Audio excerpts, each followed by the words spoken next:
Good.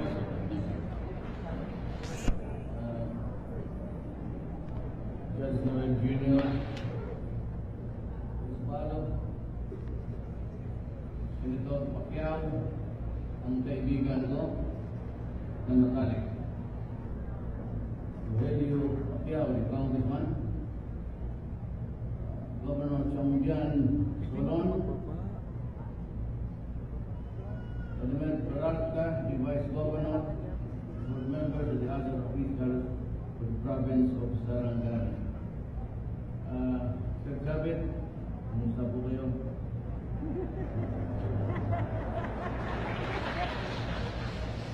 Tinuod kong isulti ni Senator Pacquiao.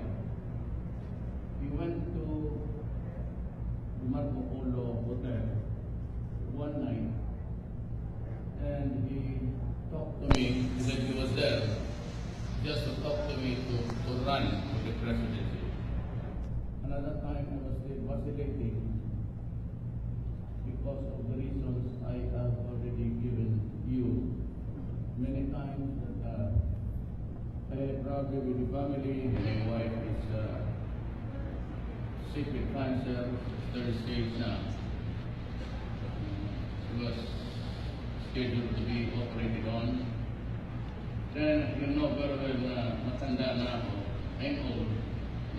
Not really in the best fighting mode at wala akong pera. Alam mo, sa totoo lang, mali kaibigan kami.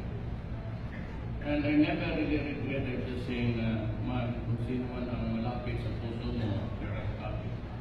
Doon ka na lang kasi mukhang alanganin talaga. Hindi lang alanganin, ayaw ko talaga. Kasi mabigat ang panahon. I thought that it was no longer my time to be playing with politics, so that I was ready to retire. Kasi yung anak ko na lang ang pinakatakbo ko. I really do not know what brought me to the presidency. You know, wala akong ni isang congressman, ni isang mayor, city or municipal, wala akong governor, wala akong barangay captain except the local officials of the city of Davao.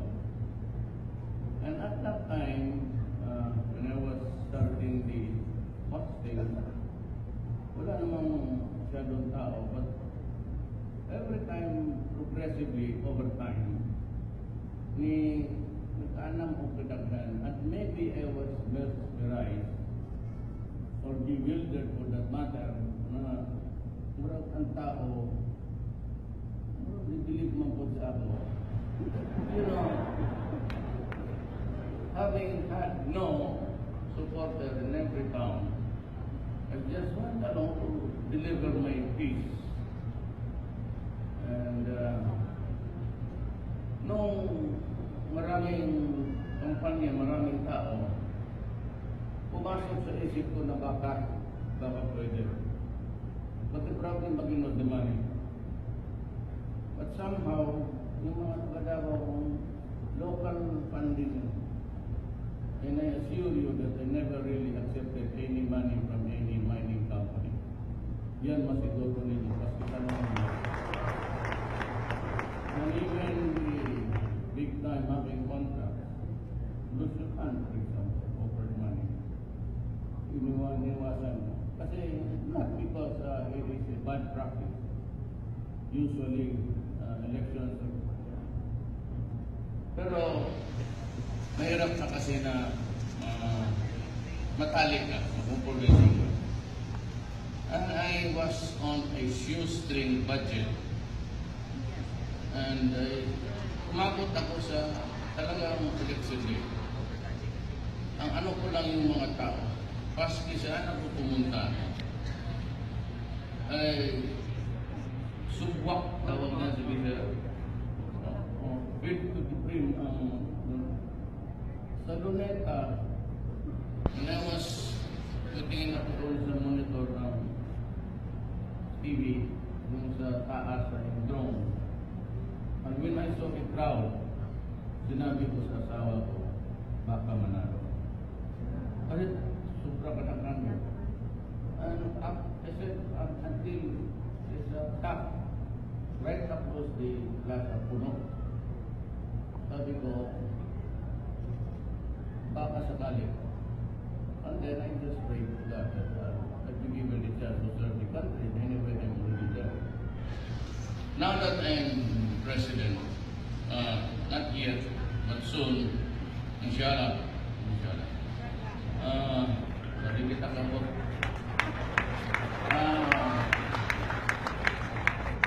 I promise to the people, and I will do it. For the things that I see now, I put at stake my life, my honor, and even the presidency itself.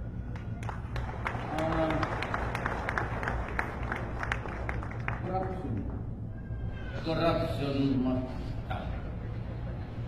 Alam mo, pagod na talaga, generations after generations.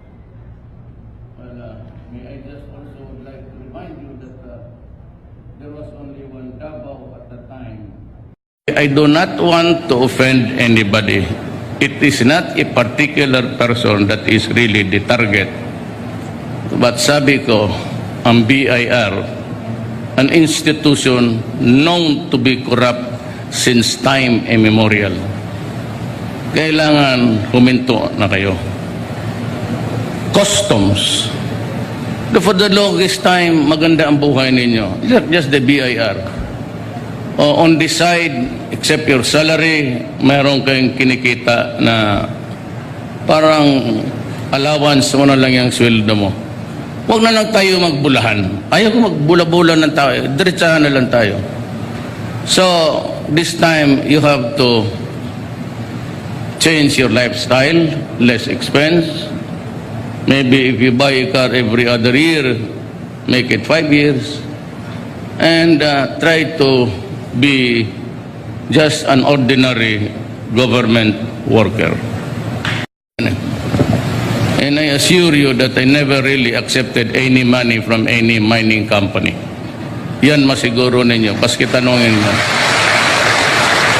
And even the big time having contracts, Lucio Tan, for example, offered money. Iniwasan ko. Kasi not because it is a bad practice. Usually, elections are... pero mahirap na kasi na matali ka, magkompromiso ka.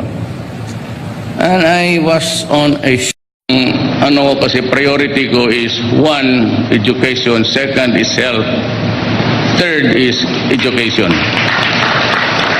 Ngayon, itong health, the entire earnings of PAGCOR, which runs into billions, will be devoted to health. Medisina, patutulitan. Parang ma-discourage ang tao mag-commit ng crime because there is the death penalty. Tapos wala man. Hindi man rin natuto ang mga tao. Sige man commit. You know, that is a very fractured statement. And I cannot imagine it would come from mga pare, mga academic. Yung death penalty to me is the retribution. Magbayad ka sa ginawa mo sa buhay na to. Ang death penalty, sabi ni Senator Pacquiao, sabi nila, yung death penalty because deterrence, parang ma-discourage ang tao mag-commit ng crime because there is the death penalty. Tapos wala man. Hindi man rin natuto ang mga tao. Sige man commit. You know, that is a very fractured statement. And I cannot imagine it would come from mga pare, mga academic. Hindi ko talaga maintindihan. Lahat naman tayo kumuha ng law. No, the death penalty might be a deterrence to prevent or matakot siya to commit a crime. But that is one school of thought. The other school of thought is, yung death penalty, hindi yan pantakot. Hindi yan to deter. Whether you like to commit a crime or not, that's not my business. You are equipped with your mental faculty. Yung death penalty to me is the retribution. Magbayad ka sa ginawa mo sa buhay na to. Hindi kami magkaintindihan eh. So ito sila dilema, ito yung mga gaskon, pati yung wala mo na ko sinabi patayin ang journalist. Ang sinabi ko, may journalist ito, and they're up to, there are 3 kinds. Sabi ko, bakit pinapatay ang ano? Yung una, yung category 1, yun talaga ang mga crusaders. Yung tarong mga tao, mga kolumnista na hindi tumatanggap ng pera except to write what is in his mind to be the correct behavior of a person.